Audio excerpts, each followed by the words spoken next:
Hola chicos y chicas, bienvenidos y bienvenidas a la ayudantía número 7. En esta ayudantía veremos lo que son los costos a corto y a largo plazo. Bueno, si se fijan en la ayudantía, podrán darse cuenta que en verdad es cortita y que tiene un problema extra, pero en verdad esta pregunta, la pregunta número 1, igual es difícil. ¿Ya? De hecho, podría ser hasta una pregunta de certamen. Entonces, tengan mucho ojo con esta pregunta, que en verdad es bastante conceptual y matemática a la vez, ¿ya? Si la logran entender, yo creo que les va a ir súper bien, ¿ya? Así que, empecemos nomás. Nos dice, bueno, pregunta 1.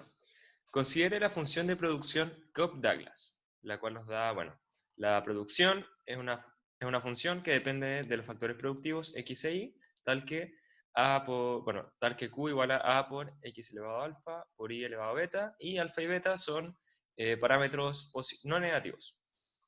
Los precios unitarios de los insumos X e Y corresponden a WX y WY respectivamente. Entonces, en primer lugar nos dice, encuentre la función de mínimos costos. Ya. Dado que nosotros podemos en este caso minimizar los costos sujetos a ambos factores productivos, lo que vamos a hacer es plantear el problema primal. El problema primal corresponde entonces a la minimización de costos, el cual está dado por la sumatoria de los precios unitarios de los factores productivos por los factores productivos. Entonces, en este caso, nosotros vamos a minimizar X e Y, ¿ya? Dentro de la función de costos, Wx por X más Wi por Y, sujeto a un nivel de producción que nosotros nos planteemos, ¿ya? Va a ser cierta meta de producción que se fije la firma, ya que está dado entonces por la función Cobb-Douglas, ¿ya? Entonces, en este caso, Q es un parámetro. Bueno, entonces lo que tenemos que hacer en primer lugar es plantear y derivar el lagrangiano, ¿cierto?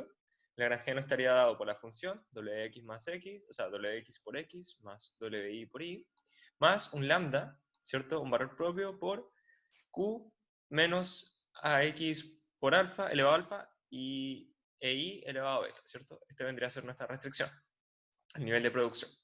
Entonces, derivando con respecto a X, nos queda Wx, y acá tendríamos menos lambda por alfa por A por X elevado a alfa menos 1, porque estamos derivando con respecto a X, por Y elevado a, menos, a beta. Bueno. Y eso es igual a 0, ¿cierto? Esta vendría a ser la condición de primer orden para la variable X. Y con respecto a la variable Y, o el insumo Y, deberíamos derivar, ¿cierto? Obteniendo así Wi menos lambda por beta por A por X elevado a alfa y por Y elevado a beta menos 1. Y eso también es igual a 0. Y finalmente se deriva con respecto al valor propio lambda, quedándonos entonces la restricción, ¿cierto? Ya. Entonces, tomando las ecuaciones 3 y 4, que vendrían a ser las condiciones de primer orden para las variables X e Y, nosotros podemos despejar lambda, ¿cierto? Entonces, lambda en la condición 3, o en la ecuación 3, nos quedaría Wx partido en alfa por A por X elevado a alfa menos 1 por Y elevado a beta, ¿cierto? Y en la condición 2, lambda sería Wi partido en beta por A por X elevado a alfa por Y elevado a beta menos 1. Entonces, igualando esas expresiones, obtenemos lo que aparece en la ecuación 6, ¿cierto? Wx partido en todo este término igual a Wi partido en todo este término. Entonces, claramente, esta vendría a ser nuestra condición de X marginalidad. Y vamos a tener que despejar una de las variables para poder, entonces, introducirla en nuestra restricción y así encontrar el óptimo de alguna de estas variables. Entonces, haciendo eso, ¿cierto? Bueno, claramente las A se van, que son el nivel de tecnología, y entonces nos quedaría x elevado a alfa, lo pasamos para acá, dividido en x elevado a alfa menos 1, sería x elevado a alfa menos alfa y más 1. Es decir, nos quedaría wx por x partido en alfa. Lo mismo entonces con y elevado a beta.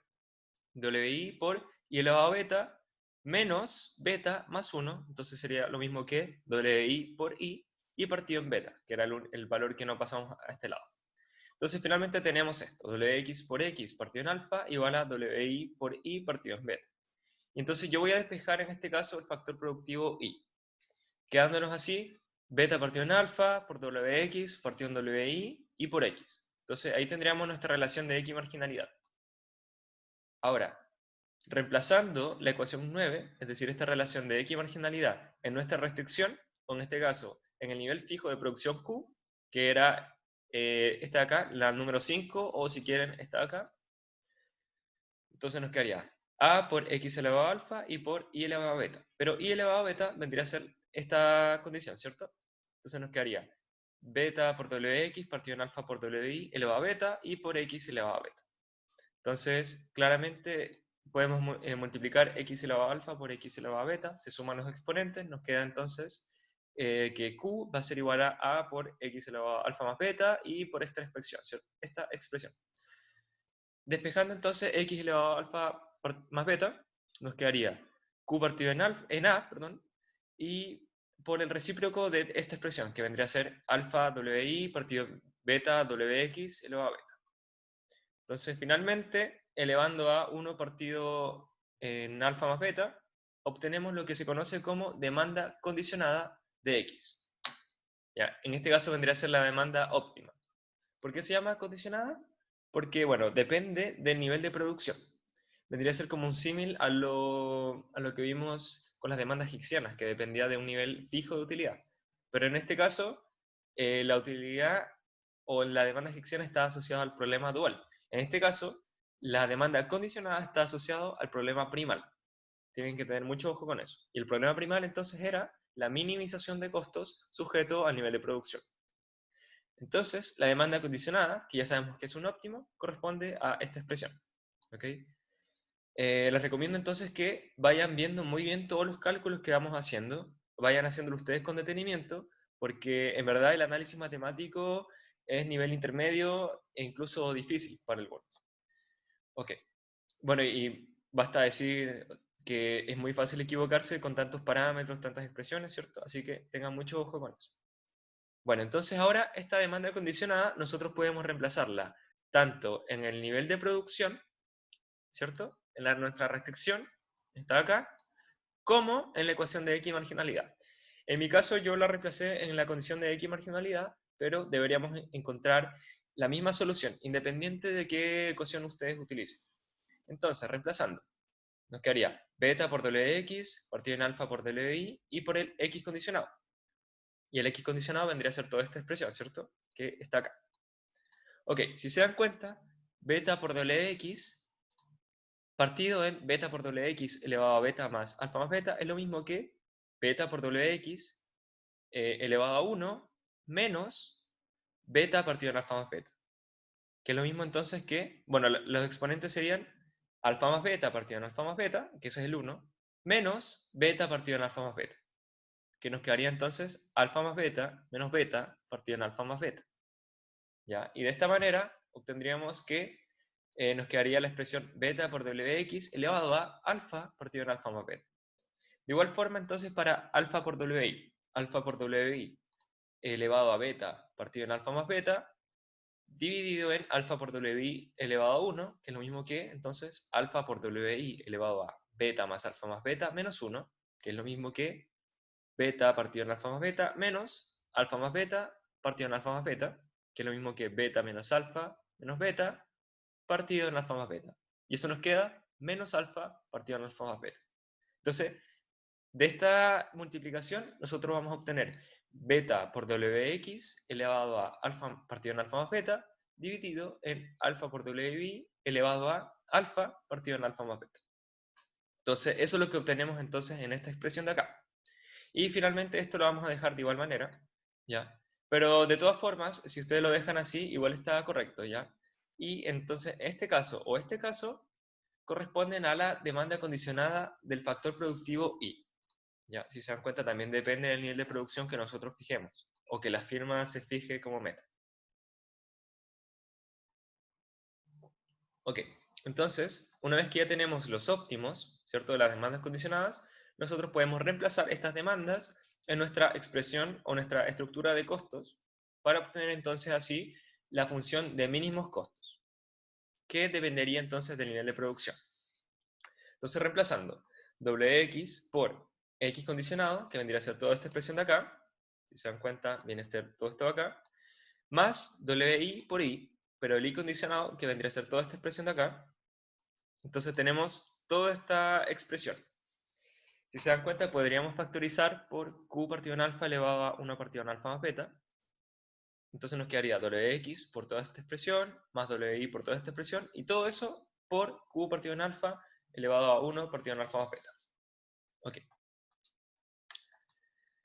Ya, entonces, lo que hice después fue multiplicar wx, ¿cierto?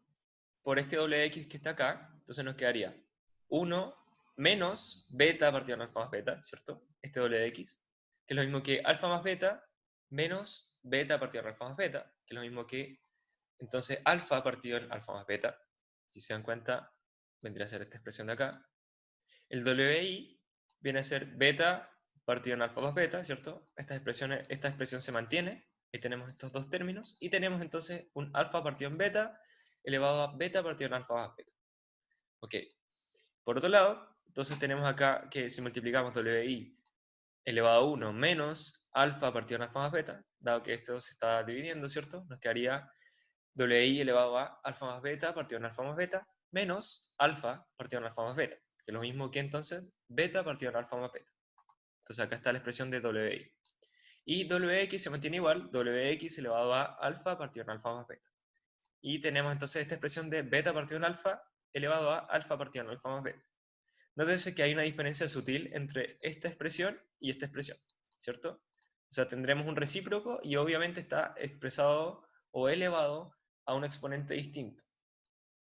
Entonces, aquí ya podríamos factorizar por wx elevado a alfa partido en alfa más beta, por wi elevado a beta más beta partido en alfa más beta, ¿cierto? Entonces nos quedaría alfa partido en beta elevado a beta partido en alfa más beta, más beta partido en alfa elevado a alfa partido en alfa más beta. Todo eso multiplicado entonces por wx elevado a alfa partido en alfa más beta, por wi elevado a beta partido en alfa más beta, y multiplicado entonces por q partido en a elevado a 1 partido en alfa más beta. Y esto de aquí corresponde entonces a los costos de largo plazo, que dependen tanto de los factores o de los precios de los factores productivos, como del nivel de producción que la firma se ponga como meta.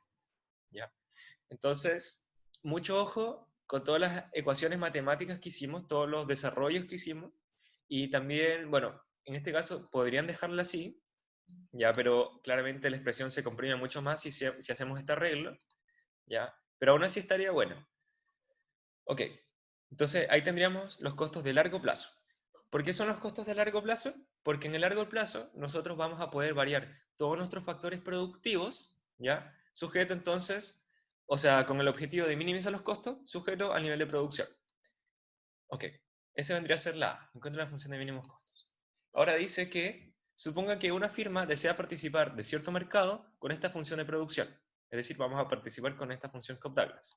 Sin embargo, solo dispone de I barra unidades del factor productivo I para la producción de bienes. Ok, obtenga la función de costos correspondiente. Entonces, en este caso, vamos a obtener una función de costos de corto plazo. ¿Por qué de corto plazo? Porque en el corto plazo nosotros no podremos variar todos nuestros factores productivos debido a una escasez de recursos.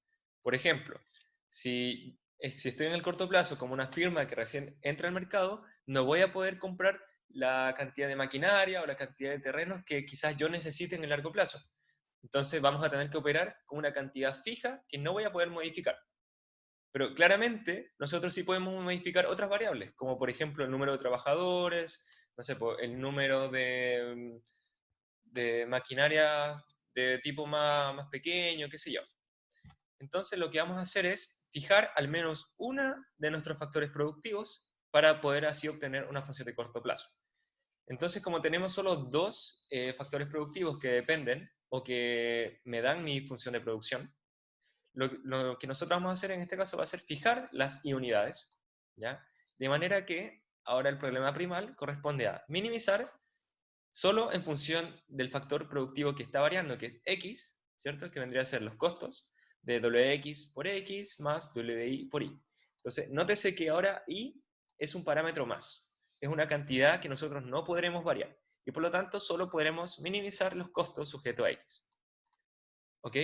Entonces vamos a tener que minimizar estos costos sujetos a nuestra restricción de producción, nuestra meta de producción, que va a estar dada por A por X elevado a alfa y por Y elevado a beta. Pero este Y elevado a beta, acuérdense entonces que también es un parámetro, es un número. Solo vamos a obtener entonces que varía nuestro problema en función de X. Ok, entonces lo que vamos a hacer es mucho más sencillo que en corto plazo, porque claramente si tenemos esta expresión de la cual solo varía X, podemos despejar X para encontrar así la demanda condicionada.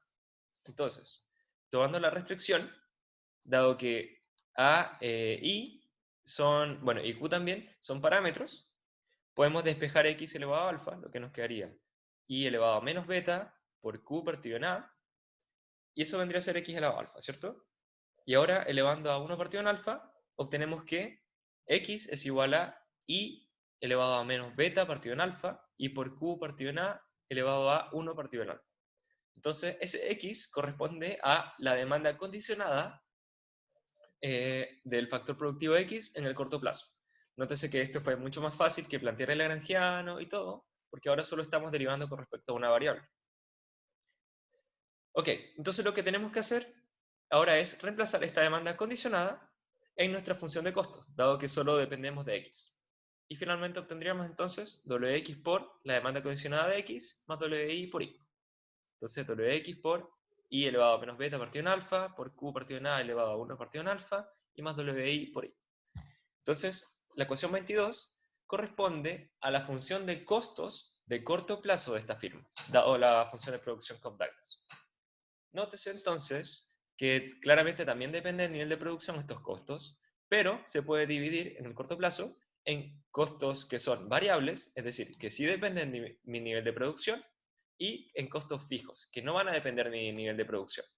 Si, por ejemplo, la firma no produjera, entonces Q es igual a 0 y por lo tanto solo nos quedarían los costos fijos, asociados, por ejemplo, al pago de alquiler de alguna maquinaria o el pago de algún terreno o de algún almacén, qué sé yo, que no dependen entonces de estos costos fijos del nivel de producción. Entonces tenemos costos fijos y costos variables. Eso es muy importante y es necesario que ustedes lo entiendan para poder después desarrollar toda la teoría de los beneficios, de cómo funcionan las firmas en el corto y en el largo plazo, etc. Ok, entonces como iba diciendo, la función de costo total se descompone en costos variables, que depende de Q, y en costos fijos. Ok, la pregunta C nos dice, si se pudiera variar el factor productivo I de B, es decir, si pudiéramos variar el factor productivo I que habíamos dejado fijo para la función de costos de corto plazo, ¿cuál sería su cantidad óptima? Compare los costos asociados a su resultado con la función de costos obtenidos en A, es decir, con la función de costos de largo plazo. Explique la relación entre ambas estructuras de costos. Ok, entonces nosotros dijimos que teníamos esta función de costos de corto plazo y ahora yo quiero obtener la cantidad óptima de I. ¿Cómo hacemos eso entonces? Vamos a derivar nuestros costos de corto plazo con respecto a I y lo vamos a igualar a 0, para así despejar I y encontrar el óptimo de I.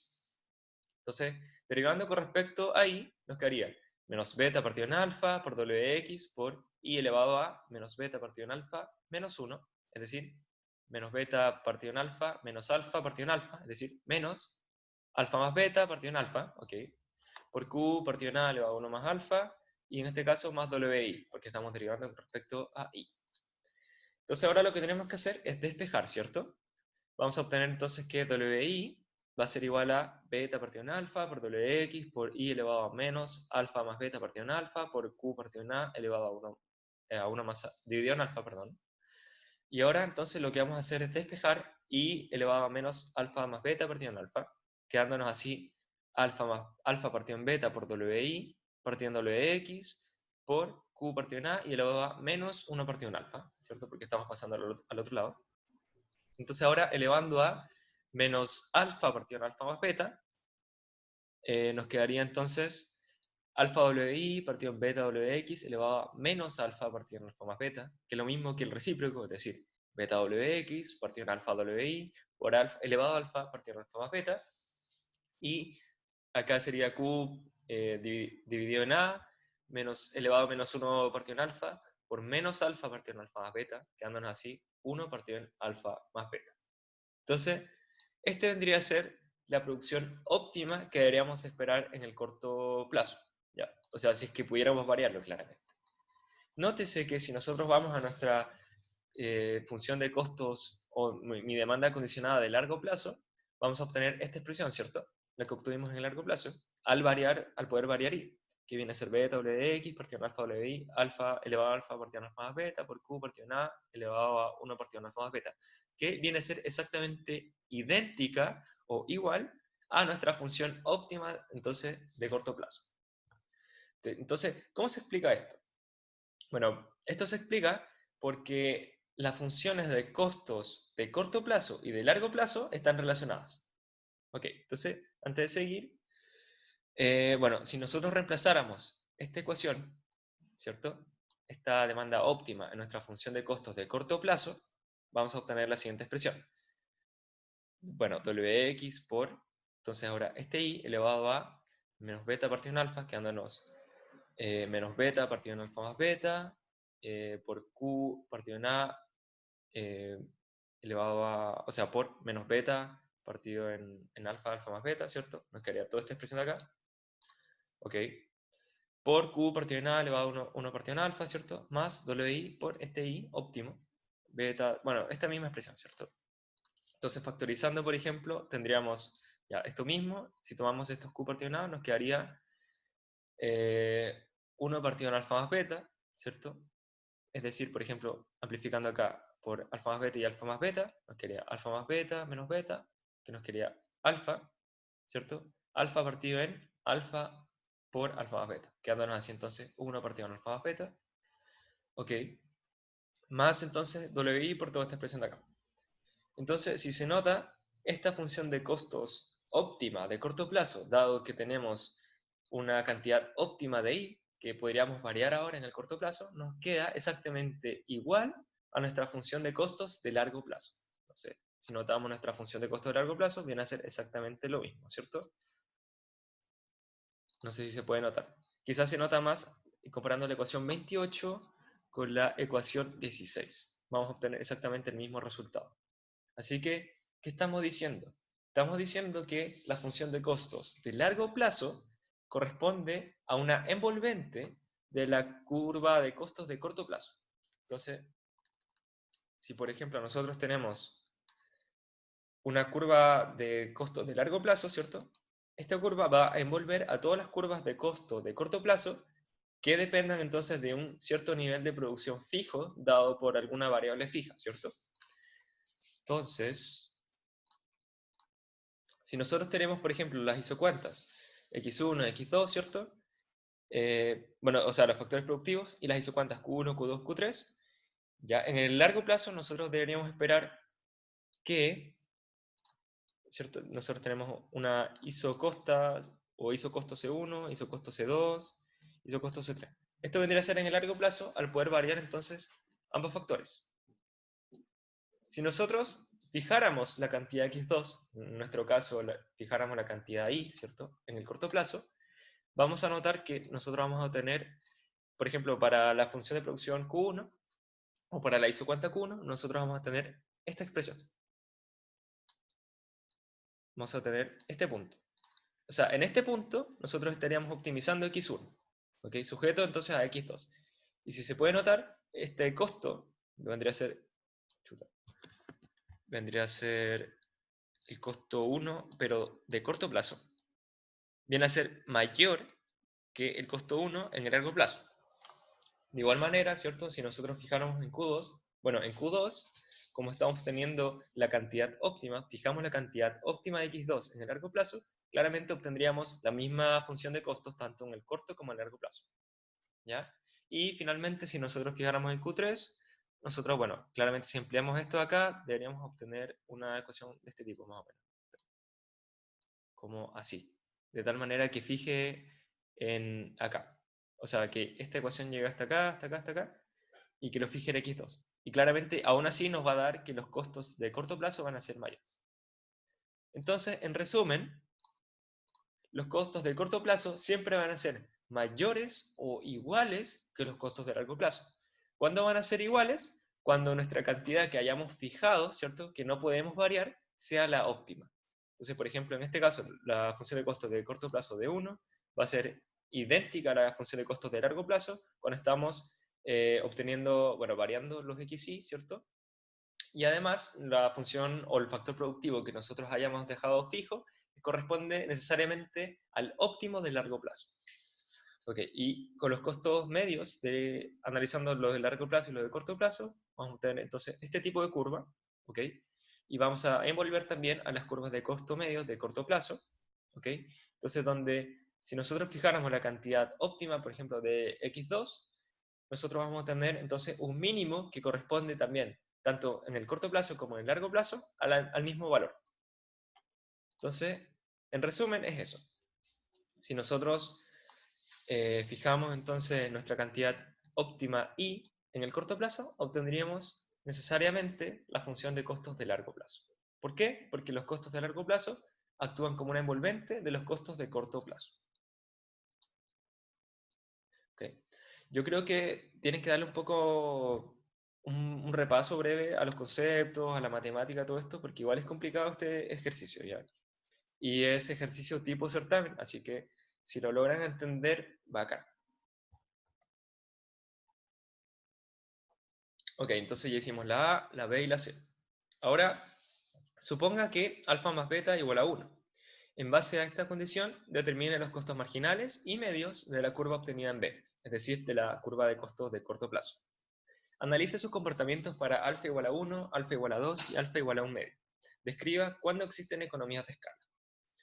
Ok, entonces lo que vamos a hacer es tomar la ecuación 22, que es la curva de costos de corto plazo, y lo que vamos a hacer es obtener las curvas de costos marginales y la curva de costos medio. ¿Cómo se calculaba la curva de costos marginales? Derivando la curva de costos con respecto al nivel de producción. Acuérdense de eso. Y la curva de costos medios, dividiendo los costos totales por la producción. O sea, C partido en Q.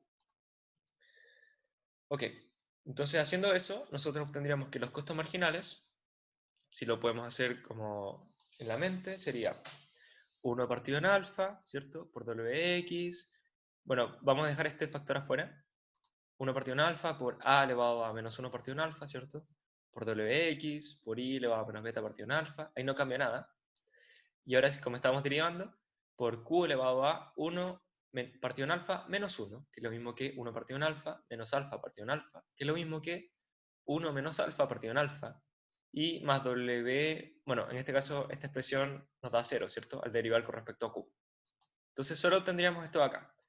Nótese que el costo marginal, ¿cierto? Total es igual al costo marginal variable. Es decir, si nosotros tuviéramos los costos variables y le sacáramos el costo marginal a esto, costo marginal variable, va a ser exactamente idéntico al costo marginal total. ¿Por qué? Porque el costo marginal fijo es 0. Claramente, si no depende del nivel de producción, los costos fijos, su derivada con respecto a Q, o sea, su derivada con respecto al nivel de producción, va a ser 0. Ok, entonces obtenemos esta expresión. 1 partido en alfa por a elevado a menos 1 partido en alfa por wx por i elevado a menos beta partido en alfa y por q elevado a 1 menos alfa partido en alfa. Fue lo que yo dije, ¿cierto?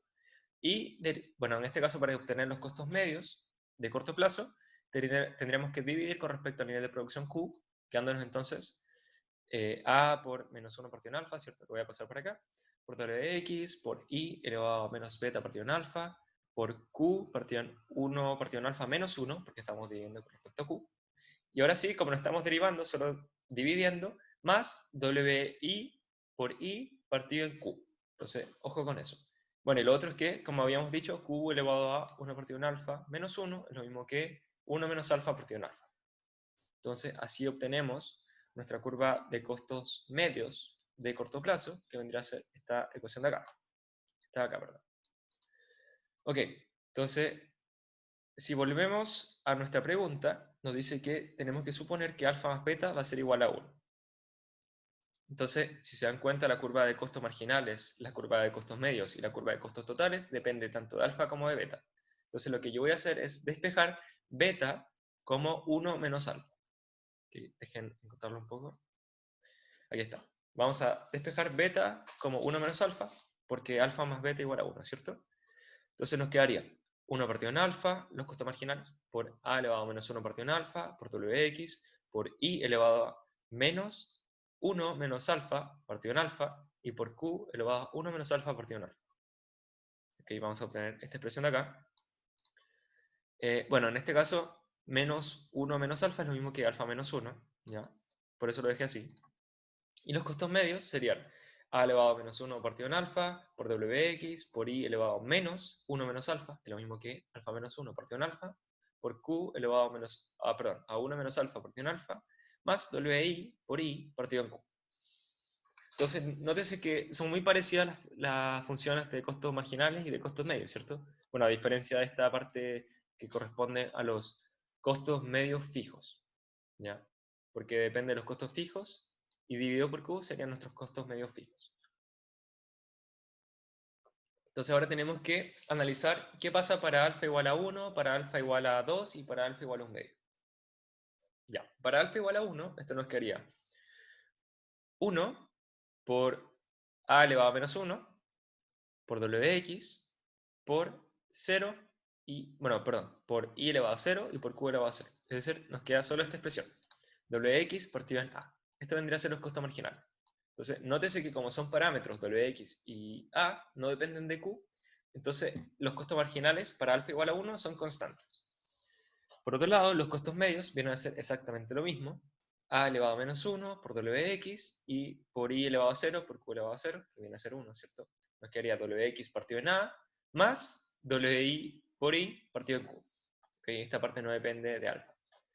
Ok, entonces, ¿qué vamos a obtener así? Si nosotros tomáramos los costos totales, que vienen a ser estos de acá, ¿qué nos quedaría? Bueno, dado que alfa más beta igual a 1, beta 1 menos alfa y alfa igual a 1, ¿cierto? Entonces ahora nos quedaría que beta es 0, por lo tanto nos quedaría wx por q partido en a más wi por i, ¿cierto? Entonces claramente wx partido en a por q viene a ser una función lineal, ¿cierto? Más wi por i, es decir, con un intercepto wi por i. Entonces, si vamos a nuestra ecuación o nuestro gráfico, podemos obtener entonces la curva de costos totales, que viene a ser lineal. Tenemos los costos marginales, que son constantes, y costos medios, que son decrecientes con respecto al nivel de producción, ¿cierto? Entonces, nótese que mientras más va avanzando el nivel de producción, este valor, este costo medio fijo, tiende a ser insignificante y tiende a parecerse solo a los costos medios variables. Acuérdense que esto vendrían a ser los costos medios variables. Ok, y en este caso tenemos que la función de costos presenta rendimientos constantes de escala, dado que corresponde entonces a una función lineal, ¿ok? Y esto me permite aumentar linealmente los costos en función del nivel de producción. Es decir, si yo aumento al doble mi producción, voy a obtener el doble de costos. ¿Ya? Bueno, los costos marginales son constantes, ¿cierto? Dado entonces esta función de costos totales, que viene a ser lineal, claramente su derivada es constante, y los costos medios tienen este comportamiento asintótico con respecto al costo marginal. Ok. Además, los costos medios de corto plazo presentan economías de escala. ¿Por qué? Porque los costos medios vienen a ser decrecientes con respecto al nivel de producción. Es decir, a mayor producción, el costo de una unidad por medio de un bien producido viene a ser menor, ¿cierto? Cada vez más. Por ejemplo, si yo mandara en un barco, no sé, 5 vacas, ¿ok? Me va a salir, no sé, pónganle 20 millones de Europa a América. ¿Okay? Pero ¿qué pasa si me piden exactamente lo mismo, quizás 20 millones lo mismo exactamente, llevando a 20 vacas, ¿ya? O 30 vacas? Entonces, cada vez que yo produzco más, ¿ya? Suponiendo que las vacas son un bien, aunque no lo son, pero no importa, el costo promedio va a ir disminuyendo, ¿cierto? Mientras más produzca. Entonces, eso significa una economía de escala. Y es la razón por la cual ustedes no pagan $100 para comerse un pan, básicamente. Bueno, entonces tenemos eso. En el largo plazo, nosotros deberíamos esperar que los costos medios, ¿cierto?, tiendan a ser iguales a los costos marginales. ¿Por qué? Porque si el nivel de producción es muy alto, los costos medios fijos tienden a desaparecer, ¿cierto? Tienden a ser insignificantes, quedando solo con los costos medios variables, que son iguales a los costos marginales. Es decir, obtendríamos entonces costos medios constantes en el largo plazo, que son iguales a los costos marginales de largo plazo también, porque este no va a variar. Entonces tendríamos que los costos marginales y los costos medios de largo plazo tienden a unirse, ¿cierto? A estar en el mismo valor. Y en este caso, nosotros podemos decir que van a existir en el largo plazo un número considerable de firmas, n firmas, que van a presentar esta estructura de costos, operando entonces con rendimientos constantes de escala. ¿Okay? Bueno, más adelante entenderán un poco más esto, por qué funciona así, por qué van a existir tantas firmas, pero por el momento quédense con esta idea, ¿ya? Cuando ya estudien más para el certamen, cuando se vean todas las ayudantías de nuevo, quizás lo entiendan mejor. ¿Ya? Pero tiene que ver un poco, digamos, con que los ingresos medios se igualan a los costos marginales, y tenemos que la función de beneficios es igual a los costos medios, entonces, bueno, ahí es un poco ese análisis. De hecho, igual podríamos hacerlo.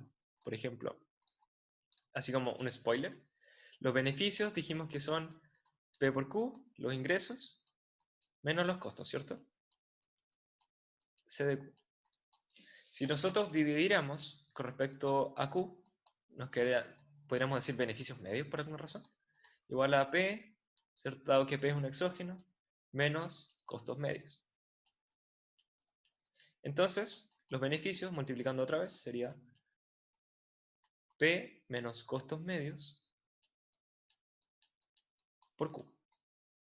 Por lo tanto, si los precios se igualan a los costos medios, nuestros beneficios son cero. Y en el largo plazo, ojo con esto, en el largo plazo los beneficios tienen que ser cero. ¿Ya? Eso lo dije en la ayudantía pasada, por si no se acuerdan. Pero igual lo van a ver en clases, así que no se preocupen. Entonces, como dijimos que los costos medios tienden a ser iguales a los costos marginales, ¿ya? El precio se va a igualar al costo marginal, es decir, el ingreso adicional que me da una unidad se iguala al costo marginal o el costo adicional de una unidad, ¿cierto? Vamos a tener esta línea que se iguala entonces también a la curva de costos medios de largo plazo, que es constante, y por lo tanto los beneficios van a ser cero en el largo plazo y por lo tanto van a existir múltiples firmas. ¿Okay?